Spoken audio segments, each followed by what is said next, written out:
I went from a confused immigrant fresh off the plane to become a banking leader by cracking 7 workplace codes.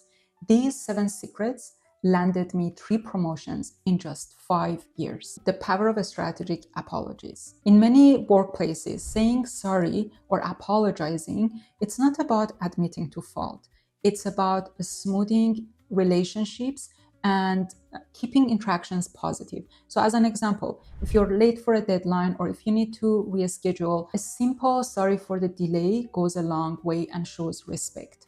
Just make sure that you don't over apologize and you don't apologize for things that are outside of your control. Use apologies to maintain harmony, not as a confession. Meeting participation rules. Early in my career, I thought that I have to talk constantly to prove myself. But I learned very quickly that balance is everything. You need to speak with clear, concise points at the right time.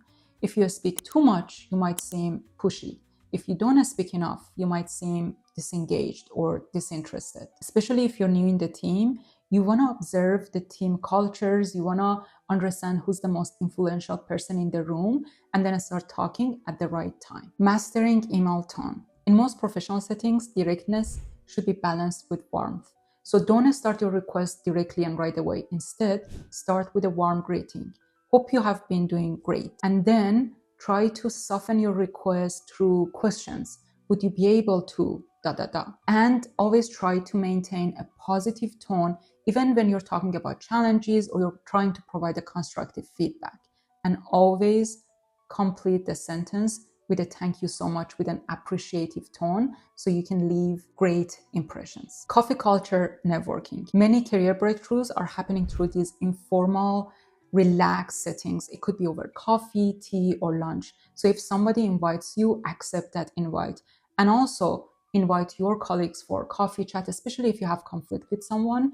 It's great to invite them for coffee and try to have that conversation in a relaxed, informal setting. These conversations usually result in building lasting relationships. And also, they often open a lot of opportunities for you. Number 5, feedback reception. And it goes two-way, how you provide feedback and how you receive feedback. I always say the most important reason for me to be where I am in my career is that because I make sure that I make everyone around me very comfortable to provide feedback to me.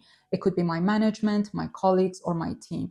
I make sure that people are comfortable to give me feedback very directly, black and white. Those are the ones that have helped me to see not only where are my weaknesses, but at times to understand what's people's perception of who I am and what I do, and to be able to navigate through those things and all the nuances that comes with, let's say, saying something in a meeting, how that left an impression on someone. I wouldn't know unless if I let people to be comfortable to provide that feedback to me. And the other one is how you provide feedback to someone. I usually say provide feedback through what is called sandwich feedback. So you wanna thank the person for everything that they've done and recognize their work. And then you provide the feedback in constructive tone. And then you finish your feedback again with thanking them and recognizing the work that they're doing. Number 6, navigating workplace hierarchy. More and more companies are going away from having managers who are very distant and not approachable. A lot of leadership styles that are being taught these days is about being approachable, being collaborative. And so you want to have and build that relationship with your team and with your managers to be able to provide feedback.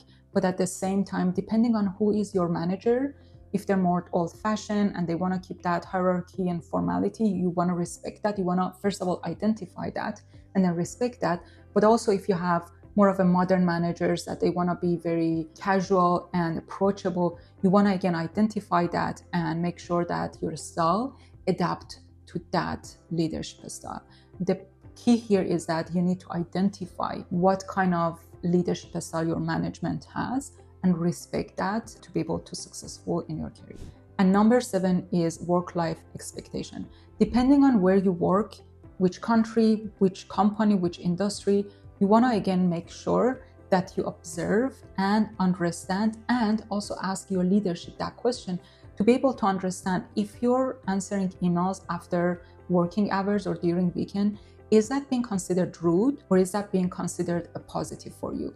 Depending on where you are, even in the same country, depending on the industry you're in, even depending on the company you're in, the work-life balance or imbalance could be seen as a positive point for you or a negative point for you. So again, you want to make sure that you understand that expectation from your leadership and you respect that expectation. If you want all the tips that we went through in just one sheet, make sure to download my workplace culture cheat sheet below in the description.